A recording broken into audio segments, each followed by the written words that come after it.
You are listening to a True North Eager Beaver media podcast.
The True North Eager Beaver podcasts are proudly brought to you by our founding sponsors, the Miss V Mysteries from Corvid Moon Publishing, your source for science fiction, fantasy, and cozy mysteries featuring a broad diversity of characters. CanadianTarot.com, your uniquely Canadian online eclectic tarot community and forum, and the Peppermaster, hot pepper sauces made from fresh farm ingredients to thrill your taste buds and expand your mind.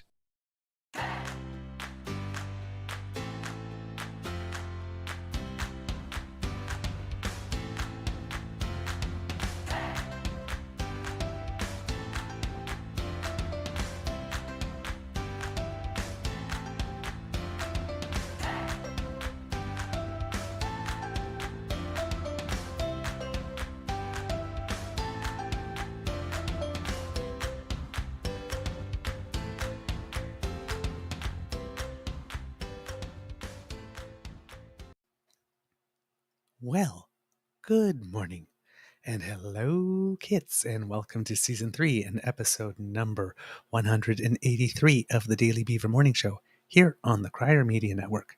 Today, pre-recording day, is Thursday, August 10th, for rebroadcast on Friday, August 11th. Yeah, that came out a little weird, didn't it? And according to the Weather Network, it seems that tomorrow will be a wonderfully sunny day here at the Beaver Lodge. I'm your host, the Eager Beaver, pronouns he, him, he, Mr. Beaver, and with me, as always, is my good friend, Mr. Grizzly. Of course, a big thank you goes to our podcast's founding sponsors, the Peppermaster, the Miss V Mysteries from Corvid Moon Publishing, and CanadianTarot.com. We have a quick Friday morning nibble for you, but before we do anything else, let's ask our friend Mr. Grizzly how his mental health will be tomorrow, and say hello. Mr. Grizzly, time travel for us, please. Well, good morning, Mr. Beaver. I am going to guess that my mental state will be pretty good tomorrow because I'm going to see the Barbie movie tonight, and I will be decked out with a bright pink shirt. Ooh la la la la la la la. Ooh, look at this. Yeah. That's a new little branding thing that you've got there with mostly red. And This is for mobile. Yeah, it's for the mobile system because this is a mobile handheld mic. This is a vocal stage mic, and just a smaller logo. A smaller I logo. like it. It's a little roundy. I like it. I like it very much. It's cute. It's very cute. I like all the red. Okay. Yesterday we talked about the Auditor General's report. Today we're going to take a little break from it because we're going to do a special show on the weekend. We'll talk more about that. So today we'll just do with regular non-Auditor General looking into seedy things news.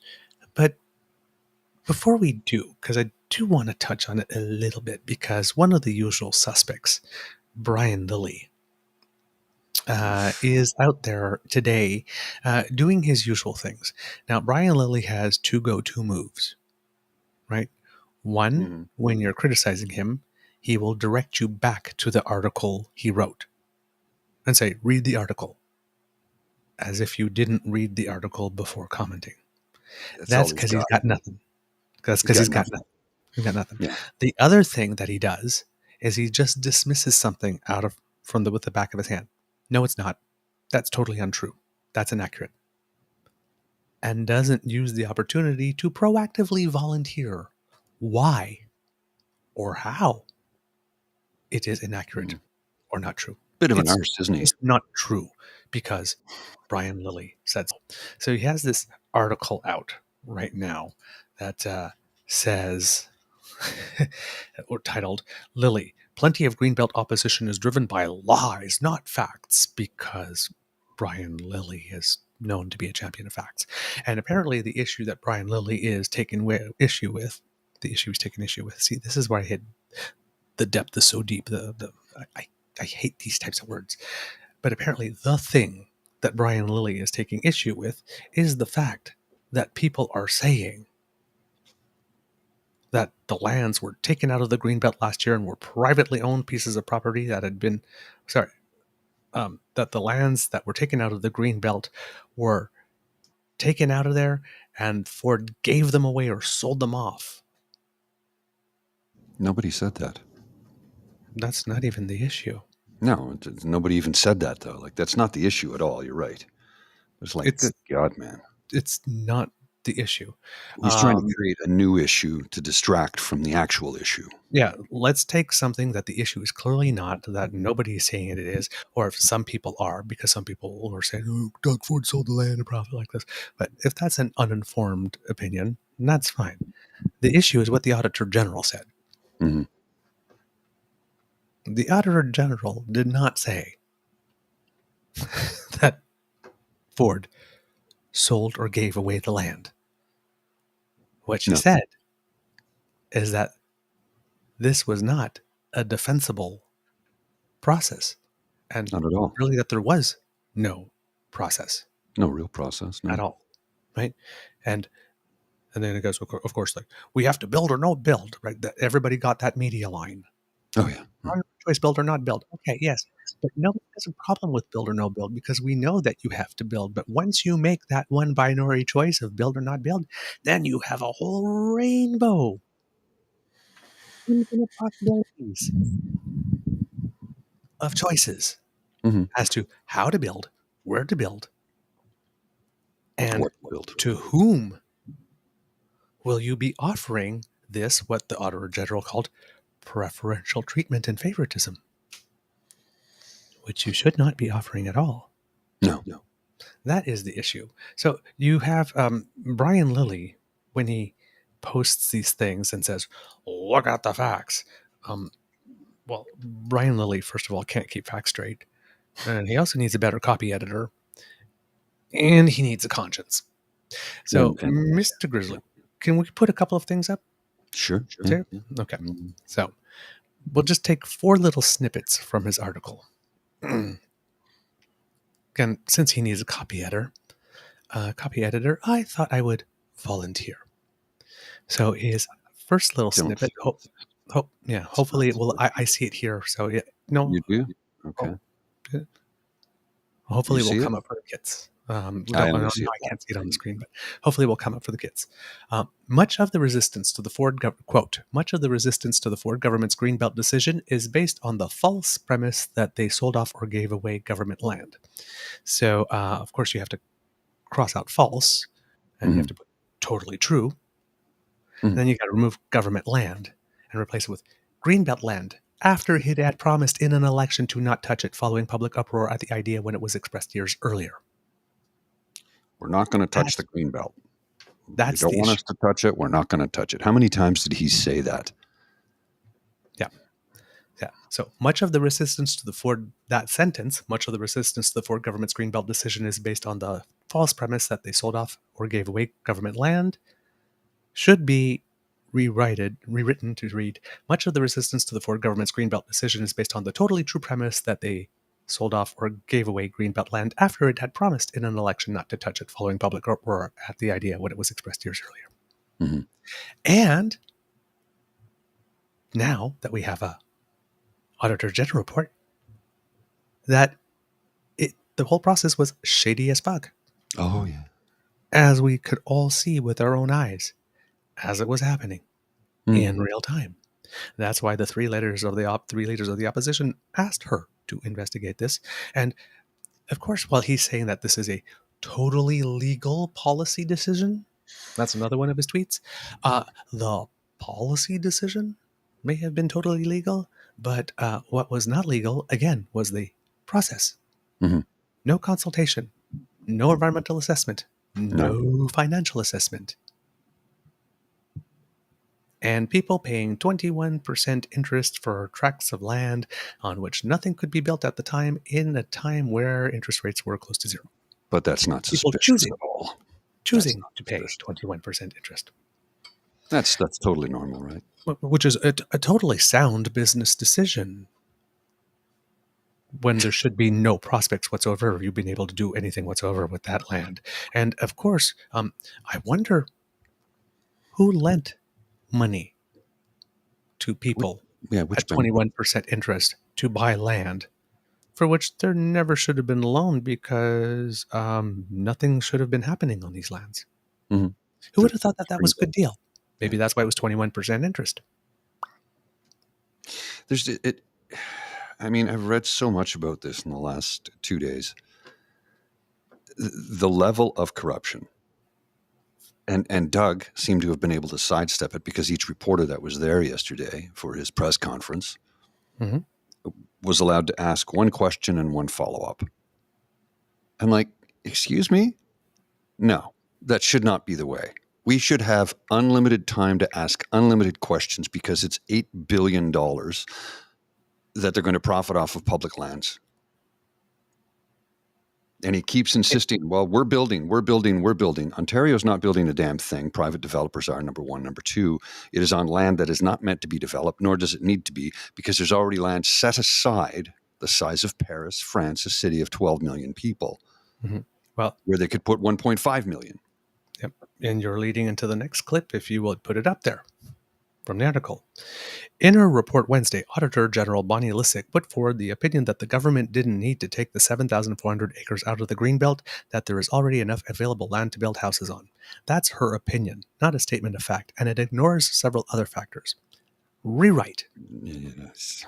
That's her objective finding of fact following a thorough investigation, and this regardless of several other factors. Yeah, she didn't make that up. He's just not an opinion. Completely lying to you.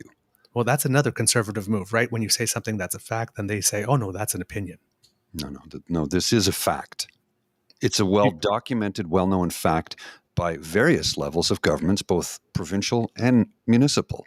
So the fact that I'm saying that Brian Lilley is lying, he would come back and say, well, that's your opinion. It's like, no, that's not my opinion. That's a fact. Because when you compare what you said to what the actual truth is, it doesn't match up. Which means it's a lie. I mean, look, I'm not going to get into his personal private life when it comes to who he's sleeping with. That's his business. Except the problem with it is who she is in the Ford government. That's the concern, right? And there's a whole bunch of unethical around that too. So, I mean, he's just in a terrible place to be writing. So he has to try and spin it any way Doug wants him to is basically what I get out of it. Maybe I'm wrong. I've been wrong before. I'll be wrong again. But I don't think I am on this one. Brian. You'll write what we tell you to write. Yeah. That's basically what it is. Then he goes in and makes the argument again. He has to put it into, you can't bring that many new people to the province, to the GTA, and not build more housing. Of course we can't. Nobody says that we can. If you want to argue we should stop or slow down how many people come to Canada, make that argument, but we need more housing either way, which is an utterly irrelevant point because, as we mentioned at the top of the show, because nobody's taking issue with build or don't build, but rather where and how they build and to whom favoritism via intentional lack of process was granted. There you go. Thank you.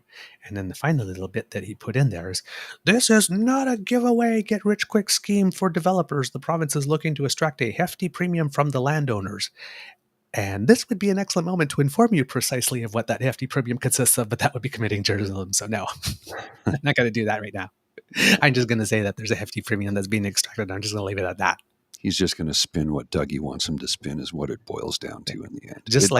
Really, come on. Yeah, Just like he says, it's inaccurate, but won't tell you how or why. Mhm. He says that there's a hefty premium, but he won't tell you anything about what that hefty premium is. How much it is, when it's applied, what are the conditions, when does he get it, have any extra premiums already have been extracted, and do we have the money in the coffers for that already? Well, and as we said yesterday, These are all facts that a investigative journalist like Brian Lilley, an as intrepid we said investigator yesterday on who the show, happens that to know the truth. they seem to think that the only place to build in the province of Ontario is in the Greenbelt. Between But that's an Toronto and opinion. yeah, That's an opinion. that's an I mean, opinion. that if Bonnie Lysyck's thing that there's plenty of space is an opinion, then the fact that we must absolutely build here in these tracts of lands is also an opinion. Hmm. Well, I mean, how much space do we have between Toronto and Ottawa? Lots of little towns and small cities along the way, but lots of. I mean, look at Kingston alone. Mhm. Kingston could easily handle another 300,000 people Oh, over yeah. the next 5 years. All they have to do is just start building, and Kingston has place to build. And guess what? They can just start building up. Up. Yeah, there's lots of 3-story or shorter buildings here. So let's build bigger. Let's go up. Let's build up. One of the things I suggested when this was released yesterday, people were losing their shit over it, understandably so. I did. One of the things I heard somebody say, well, why don't we look into this therm spa thing at Ontario Place? And instead of building a spa, why don't we build housing there? I'm like, well, if we're going to build housing there, let's do the completed vision of Habitat 67 that Moshe Safdie came up with, the entire thing. Why not? Why not do that? Mhm. I mean, he's a starchitect today by today's standards. Mhm. He builds stuff all around the world. He's a great Canadian. He did our National Gallery of Canada. Mhm. So why don't we get his vision realized, and we could build that where you could build entire communities that go both up and out, and everybody gets a garden, everybody gets a space. It's not a balcony. Why wouldn't that be entertained? Like, I mean, really, No why couldn't reason they not. entertain that? Yep. No reason. No reason why not. Oh, I know So, why. I know why. I know why. Because it has to be built in the Greenbelt by any one of the families who bought all the land along the upcoming Highway 413. That's why. because it has to be built in a certain spot by certain specific people. Exactly. And all of that was predetermined before. See, the thing is that when you make your totally legal policy decision, your totally legal policy decision is we're going to build because we have asylum seekers Hmm. and immigrants and refugees coming, and we're short staffed for everything. That's the totally legal policy decision. A decision that we're going to build on this plot and this plot and this plot and this plot and this plot and this plot. 19 of the 21 plots that are chief of staff that I personally handpicked, and the here, housing minister, this is your chief of staff, housing minister, who I also picked, like this, and to whom I gave mandate letters that nobody else can see, of course. That he hid away and fought for years to keep hidden. Yeah, and I'm sure there's a whole new set of mandate letters that came after the last election, You think? right? We And we still haven't haven't seen seen those his either. from the first. Yeah. So, yeah. So we haven't seen those either. So in this totally normal, transparent process that everybody always uses, where we do that, we're going to pick plots of land, and we're going to pick specific developers who suddenly are not Doug's friends. Mhm. Because I remember when it was the Stag and Doe. They were all No, there. no, these are my friends. Yeah. And now it's like, no, no, I'm not I don't friends know with them. any of them. I don't know them at all. Doug, Old tape. Doug, we've got the tape. Old tape. Let's go to the tape. Anyone? Oh, look at that. Doug, you're caught lying to us once again. Once again. Mm-hmm. Your Yeah. pants are on fire, Doug. Yep. So the machine is out there. It's working as they hope it should. Mhm. And our job is not to fall for the BS. Did you happen to catch Blackballed last night? I did not, but David Wallace was on it. And Oh, and David was pissed.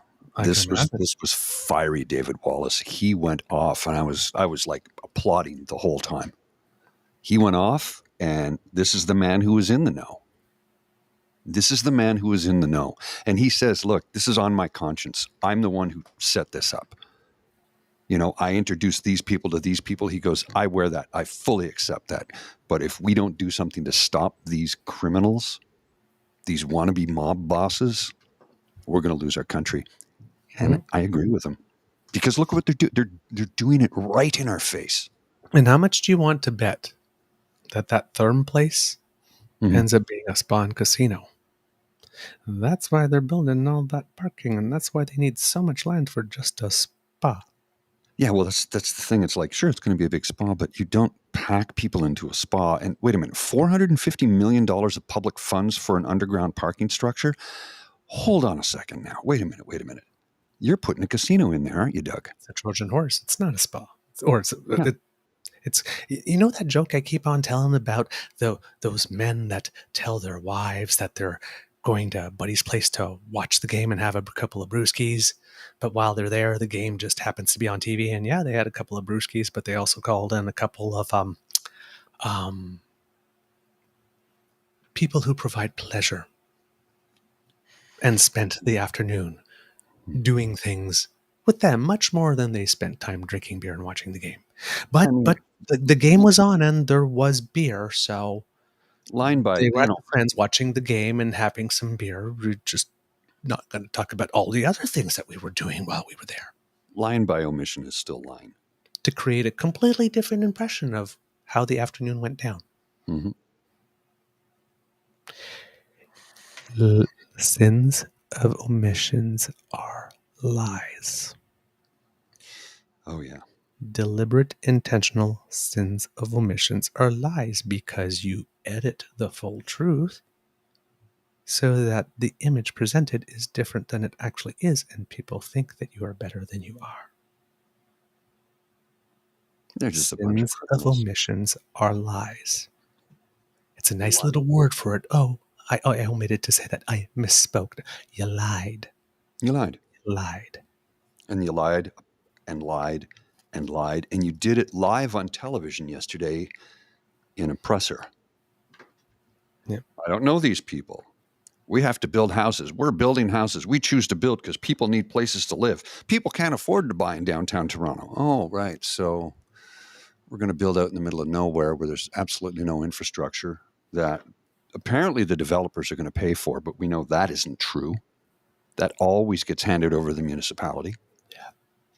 Always. Yeah. I know. I have friends who work for developers.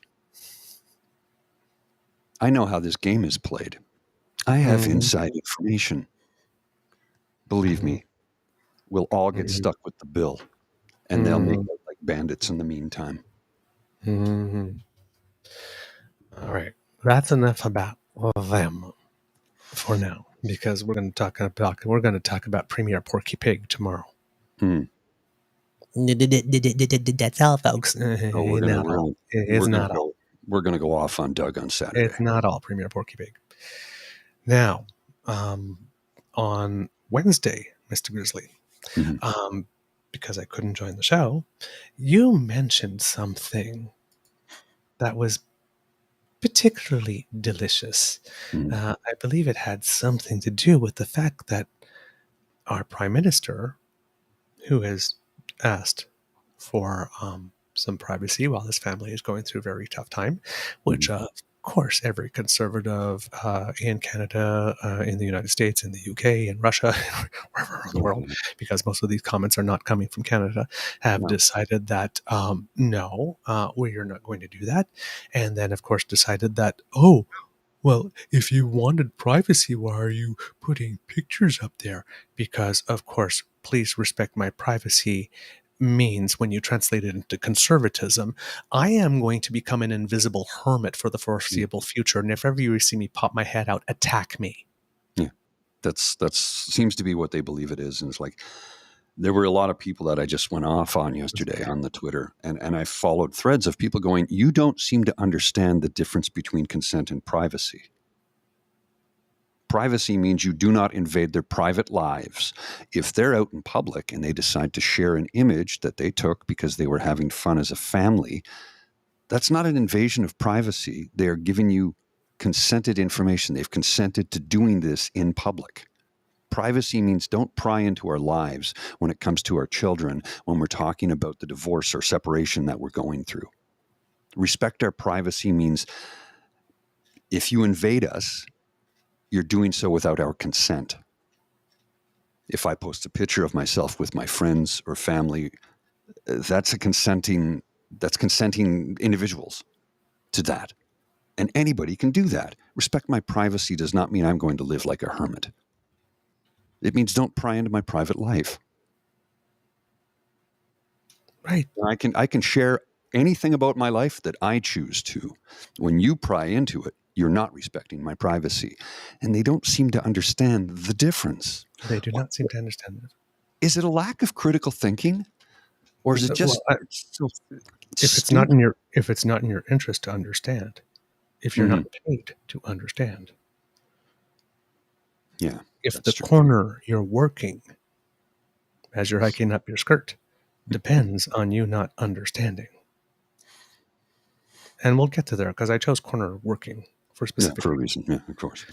Now, of course, because the Prime Minister went out with his son to go see Barbie, he decided to balance it out. The man dared, I tell you, to go see 2 movies in 1 week. And of course, this provoked a meltdown. So here he is with his 14-year-old daughter, Ella Grace, balancing things out, Oppenheimer with Ella. So he goes to see Barbie with his son, dressed in pink, Oppenheimer with Ella, not dressed in pink. Right? But what did they attack I'm guessing, I haven't seen that. I'm guessing that there's a subliminal STEM message in girls there, right? Mm-hmm. Oh yeah, definitely. Oh yeah. Right. So, yeah. So again, people predictably lost their minds, calling the movie Crop Toppenheimer. Oh my God, she's 14 years old. You sick, twisted perverts. Yep. And who's the now? And the sickest of them all, my friend. Slap happy? How did you know? I was just guessing. I figured it would be. Put it up there, Mr. I haven't read. Oh, I don't see it. No, sorry. I'll give me a couple of seconds. Yep. This guy who you can always count on to live down to expectations. Please read it. I'm told his account was suspended. Oh my, I don't want to read that. I know I have to, but oh my God. Okay, so Mark Slapinski, Mark _ Slapinski, SLAPINSKI. Justin Trudeau's daughter looks like a $20 prostitute. Gross. Okay, first of all, gross, you. Mark Slapinski, I will defer to your immense and deep expertise in all matters related to being gross. Number two.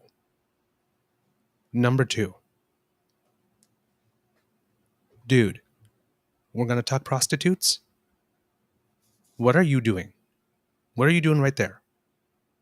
That is you standing on your right wing, rage bait corner, lifting up your skirt so high that the whole fucking world is your gynecologist. Jesus, what an asshole. Prostituting yourself. She's a 14-year-old girl. You are sexualizing a 14-year-old girl. RCMP, OPP, anywhere, whatever province this father mucker is in, look at his browser history. Oh, yeah. These are telltale signs. This guy is not normal. He wishes that people have AIDS. He wishes that everybody's gay, and he takes children and says they look like prostitutes. Prostitutes. I believe we would call that pedos and grooming. Isn't that what they always say? Out of all the things he could say that a 14-year-old girl looks like. Yeah. And you know this guy would never have the courage to say this to the Prime Minister's face because, number one, he'd lose a couple of teeth really damn quickly and nobody would convict the Prime Minister. No. There's not a parent in this country that would want to see another parent go to trial for knocking the block off of an obnoxious asshole like that who called his 14-year-old child a prostitute. Now, of Not course, a he parent would in go this into the country. court and say, "Well, I didn't call her a prostitute. I just said that she looks like one." Yeah, and you tweet Yeah. like one, you whore. That's how you get punched in the face. That And somebody is going to do it that because that's crossing a big line. exclude the crude language, but that's when when a husband cheats on his wife, says, "I didn't fuck her. I actually only gave me head." Pardon the crude language. It's not a good look. What the hell is wrong with these people? They Because just keep lowering the bar. his son, right? Remember what his son was, Mhm. right? "Oh, so glad you're gay. Is this your new husband?" So Yeah. let's just throw in It's a little his casual son. incest right there, right? Like this. And now that we've put the message out that Trudeau is banging his son, let's just say that his daughter's a prostitute. So here I am, so like, okay, and then of course they had these other tweets, right? And it's like, "Oh, well, he took the boy to Barbie and he took the Ella to Oppenheimer, and they didn't go at the same time. What, do the kids hate each other?" Yes, because out of the whole thing, right? It couldn't possibly be. Maybe the kids have different interests. Mhm. The kids, Not to mention the fact that how do you go to? You usually don't go to two movies in the same day. yeah, and I mean, come on. and also the fact that maybe the father of a family that's going through some type of breakup wants to spend individual time one on Mhm. one with each of his children. I'm sure there's a lot of parents that'll be able to weigh in on that comment. I'll be watching the chat because this is a recording, of course. Um, this will be airing, of course. Well, it's live right now at 7 a.m. on a Friday morning, and I'm gonna be watching the chat because I'm curious to hear the response for parents, um, single and otherwise, on how they feel about Slipinski first off, and what's their take on, maybe as a parent who's going through a separation, he wants some one-on-one time with his children individually. Like, does that stop? I'm not a child of divorce, so I don't know. And maybe the kids benefit from one on one specific time with each parent during this specific time. There's times when I've gone out to dinner with just my mom, times when I go out for beer with just my dad. One-on-one time with your parents is, it's that's not out of the ordinary. And these are children who are going through a very public, their parents are going through a very public separation. So, Maybe they have questions. Maybe they have mm, questions that should be answered one on one without any of the siblings around or somebody else interrupting and whatnot. Maybe some of the questions, given one's 15, one's 14, and the other one's 8, are maybe age sensitive. mhm, mhm. Yeah, it's like, We don't know, but it's certainly not difficult to rub two brain cells together and get a spark and try to figure out what potential, normal, everyday human reasons could exist to explain any of this behavior as opposed to going to the worst thing. Now, of course, the Trudeau family has 3 children. So he's taken Xavier to a movie and Ella Grace to a movie. So, of course, all the clamoring of like, well, he's got 3 kids. I guess he doesn't love the other one because he didn't take him to a movie. Hasn't started yet. give it a moment. But His third child is also 8, yeah. so So neither Oppenheimer or Barbie would be appropriate. here we go. This is what somebody asked. He's busy watching the movies and working on Team Barbie. Notice how he didn't see Sound of Freedom, which no. But here we go, Mr. Grizzly. If you'll put it up there. For the people wondering that, yeah, he would have taken Hadrian to see Sound of Freedom, Poodle, but y'all already used your attack pass on him when your brains liquefied after he went trick-or-treating in pink as a character from Paw Patrol, so, Mm-hmm. Oh, by the way, don't let the PM dressed as Superman remelt what remains of your brains right now. I thought that was pretty good. You're doing a Clark Kent, right? I thought that was pretty good. Yeah. That was pretty good. So,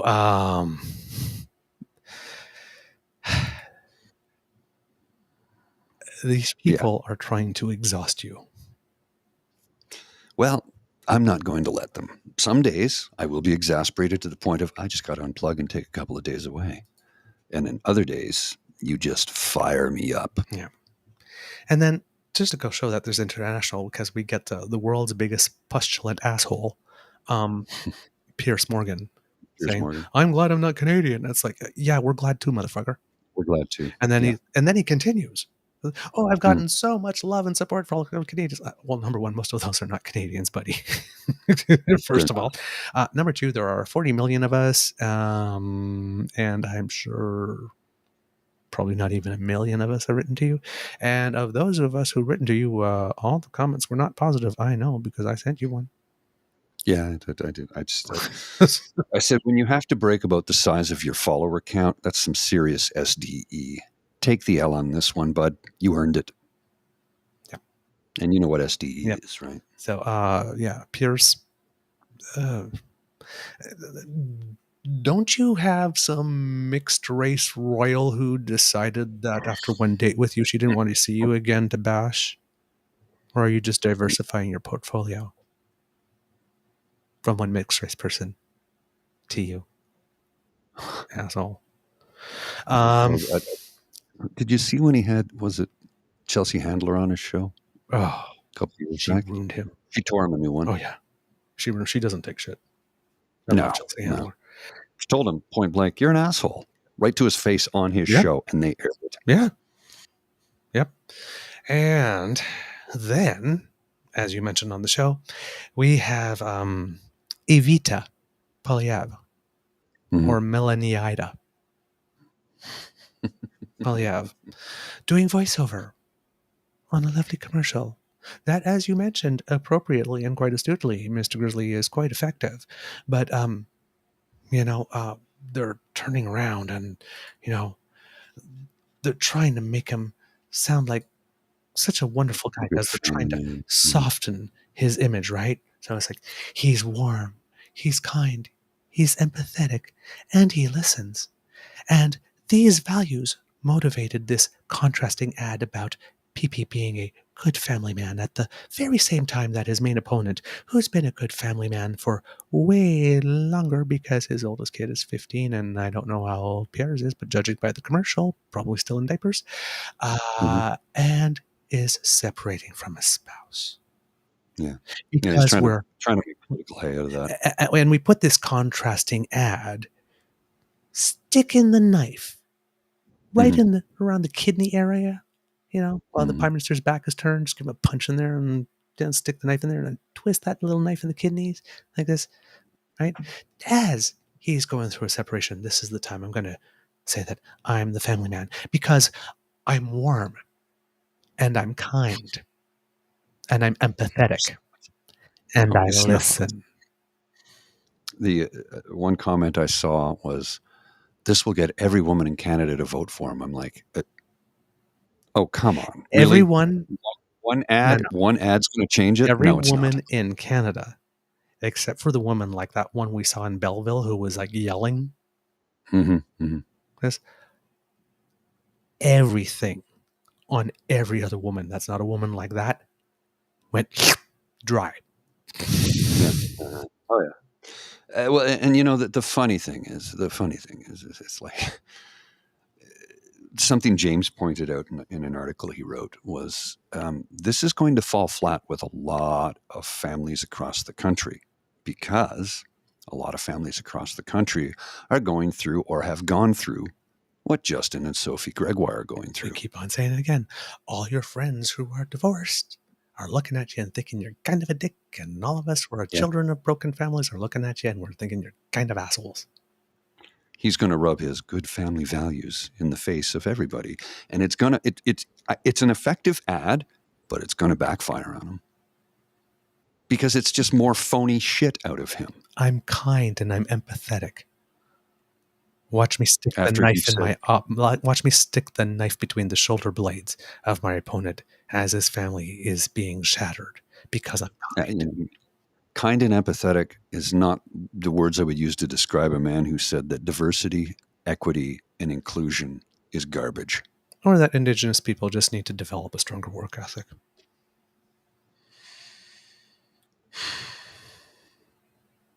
And because he is one of servitude, according to Sarah Fisher, Mm-hmm. goes right back into that whole Mm-hmm. Christo-fascist religious movement, Christian dominionism that wants to take over our democracy. Yes. And they're starting at the grassroots level by entering into municipal politics. Yes. The doctrine of servitude rather than being of public service. Servitude to an ideal that's already been decided for you, as opposed to public service that is timely for the times and developed in real time now. Mm-hmm. Servitude to peer pressure from dead people. Effectively. Right. I'm just... Yeah. These Oh, people. yeah. No, I hear you. There is nothing sacred. There's no... Nothing. Somebody turned around and said, my God, there's no bottom. These people No, have there's no no bottom. To which my comment was, maybe that's their problem.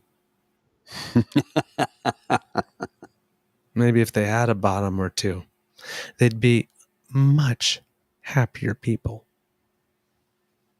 I don't know how many bottoms would take the hit for the team with those people. Sorry, just had a shudder go. Yeah, understandable. Jeez. I can't. I know. I am just... Don't worry. We got a couple hours tomorrow. We'll be live at 9, live stream at 9 a.m. on a Saturday, because it's a Saturday morning and you don't have to get up at 7 a.m. I mean, I'll be up early anyway, but I'll get up and have had breakfast and been catching up on some reading, so that when we go live, we'll have some new data for you, new information. Yeah. So if you can join us tomorrow morning at 9 a.m., we'll be there. We'll be there. We'll have things to say. And we're not letting Doug go. He's going to get it. We see you, Father Rooker. We see you. To end on good news. Yeah. Very, very, very good news. South of us, in the meth lab, in the state of Ohio. Yes, I saw that. Yes. That is good news. That's great news, actually. There was a special election or referendum or plebiscite that took place yesterday. And for some reason, it just came up out of the blue. And the reason why it came out of the blue is because this October, Ohio, like Michigan did and like Kansas State did, is going to have a ballot measure to confirm constitutionally abortion rights in the states. Now, Ohio is a state that has passed one of those 6-week abortion laws, which their court has put on hold. And now they're going to have this vote on them. Well, the threshold is 50% plus one. So the Republicans decided, before we hold that vote, let's rush in another vote that seeks to raise the threshold for passing any vote on a constitutional measure, anyone, not just ones on abortion, but all of them, to 60%, because the abortion measure votes passed by 57% and 58% and that kind of thing, right? I guess. So let's just make it 60, and that way increase the chances of adding protection for abortion, protection for choice in our Constitution here in Ohio. We're safe from that. Now, these are the very same people who, during the last federal election, when they were adding polling stations or changing, you said you could vote by mail. Said, you're changing the rules of the game in the middle of it. But yeah, so let's just sneak in an extra referendum that you have to vote for before we hold the other one to raise the threshold of the vote on the upcoming referendum that's already been announced. That's not trying to change the rules in the middle of the game. Well, it turns out that people did decide to go up and vote, and that measure failed. 60%. The delicious irony is they hit the 50%, the 60% there too. So even if they had raised it before this vote, still was going to be defeated. Still would have lost. But 60 was like I would have loved to have seen 100, but it's almost like 60 was the poetically perfect number. It is artistically meritorious, if you ask me. I mean, even the East German judge gave a 9.9. Yeah. I'm just saying. So it seems that Ohio decided to troll their own Republicans. Now, here's the thing, right? How many Republicans do you think voted for this? Because I'm sure there are plenty of Republicans that would like to put some measures on the ballot that would restrict other people's rights. And I'm sure they're not happy that they would have needed 60% for theirs as well. But of course, they couldn't do that just singling out abortion, because then it would have looked really bad and they probably would have lost with 80%, right? So they tried to be too cute by half. But it's like everybody in the state was going to have their democratic rights eliminated, not just people that wanted abortion. No, everyone. With this move. Yeah, everyone. They will do or try anything to these people. But it failed. Get away with it. But it failed. Yeah. So now when that abortion vote comes in August or November, whenever it is, it's still 50%. And if the vote to remove the threshold failed by 60, how much do you think that one's going to fail by? Oh, yeah. Way to go, Ohio. Way to go, Ohio. Send a message. Send a message. Again, there are more of us than there are of them. All we have to do is decide that we are going to enter the game again. Because a lot of us have checked out a while ago. Yeah. Mr. Grizzly, do we have a show? We do indeed, sir. We do indeed. Yay. All right, kits and cubs and peeps and poops. That's the end of this episode of the Daily Beaver Morning Show here on the Crier Media Network. I do not know why I'm adding syllables today.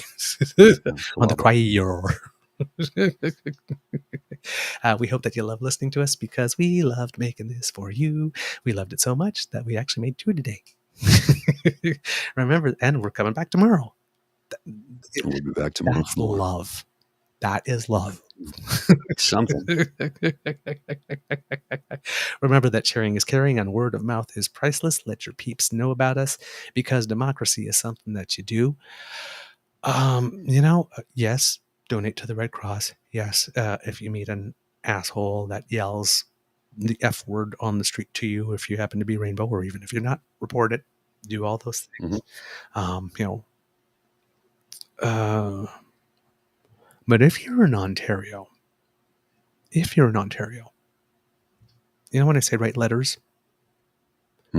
write letters. For this, write letters, protest, for the green belt thing, write letters in your own handwriting. This is a protest I think even Dean would support, because you get out and protest Doug on this one. It's like, come on, this is blatant crony corruption, corporatism. He's just being a bagman for.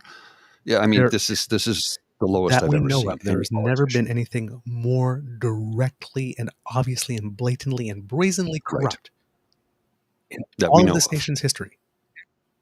And at least, if not in all the nation's history, at least in my lifetime, because you can't say residential schools was certainly hella corrupt. So I won't say history. At least in my lifetime, like this, with regard to business specifically, and how our tax dollars are being abused. There we go. That's it right there. That's it right there. Never. This is greasy AF, corrupt AF, shady AF, all of it. It stinks to high heaven. Right. Do right. The only way this guy, because this guy gave us all a middle finger, right? He said the buck stops here, and he said he accepts full responsibility, and then he spent an hour trying to justify and explain. If you're justifying, it's not apology, you're not taking responsibility. If you're explaining, it's not an apology, and you're not taking responsibility. It's not. So he's not doing it. He is not doing it. And the only way, you got to make this fathermucker squirm. So you got to write. You absolutely got to write. That's the first thing. Lots of letters. Get your friends. Start a campaign. Do it. Flood the phone lines at your MP's offices. And number 2, buy a membership for the Ontario Liberal Leadership Race. It is free. That's what I'm telling you. You don't actually have to pay for it. Party politics is where the real action is. Fewer than 60,000 Ontarians made Doug Ford an option for 16 million of us to vote or not vote for. Yeah, pretty brutal. Buy yourself your membership and pick the absolute best candidate that can beat his ass politically. That's your duty. That's your duty. That's how you can make change. If you really like this podcast, you can find us on the Crier Media Network, as well as all Beaver Grizzly friendly platforms. Stars and reviews are appreciated, and we love to hear from you. So reach us on our Facebook at True North Eager Beaver, on our Twitter feed at True Eager, or by email at truenortheagerbeaver@gmail.com. And you can subscribe to us via our pod page, podpage.com/the True North Eager Beaver, lowercase letters with a hyphen between each one of those words. And thank you, Ray Girl. Again. Why not also subscribe to our True North Eager Beaver Media Incorporated YouTube channel? That helps us out big time. Make like Kit Elaine and smash them buttons. Smash them. They like it. Go ahead. You have the button's consent. You can smash. We can't do this. We can't do this without your kind and generous support. I know you're looking at me again. So if you feel that we've done a particularly good show, if you're watching, you can scan the QR code that will appear by Mr. Grizzly's head there. And I just took it down. Oh, you just took it down? Okay, well, that was just earlier. And you can use your hands or your voice command to go to coffee, ko-fi.com/eagerbeaver to make your donation. We really, really appreciate it. Thank you very much. And again, to whomever's listening to us in Italy, who put us in the top 100 again. Thanks, Italy. Thanks, Italy. Yeah, if you we don't actually have a chat today, but we have James here talking to us privately. Goes, he's in the green room. Button smash. He's in the green room because he needs to do a live right after this. So. My name is Button Smash. Button Smash.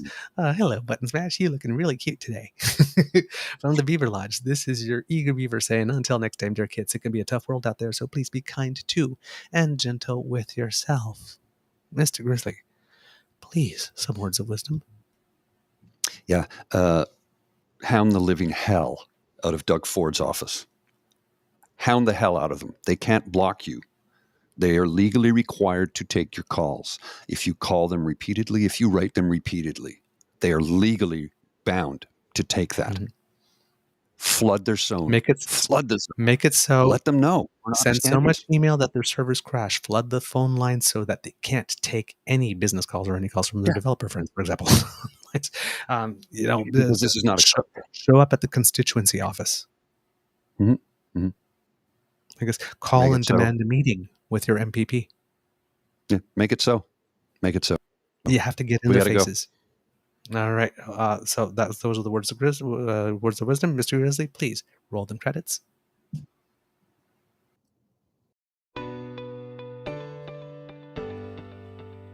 You are listening to a True North Eager Beaver Media Podcast.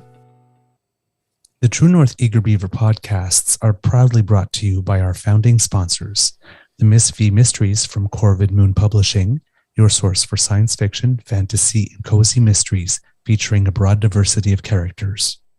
CanadianTarot.com, your uniquely Canadian online eclectic tarot community and forum. And The Pepper Master, hot pepper sauces made from fresh farm ingredients to thrill your taste buds and expand your mind.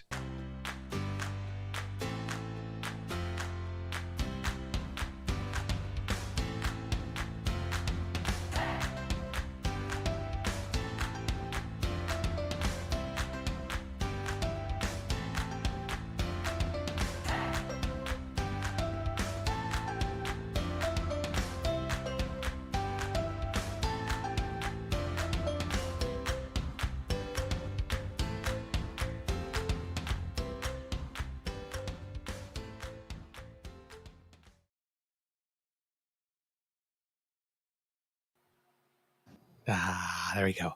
And more good news before we go on the Easter egg. If you happen to be a Canadian who's over 60, Health Canada has approved the first respiratory syncytial virus, or RSV vaccine, for adults 60 plus. So it will be available this fall. So when you get your flu shot, when you get your COVID bivalent, also be sure to get your RSV shot. All right. All right. Bye, everyone. Have a great weekend. See you tomorrow, 9 a.m.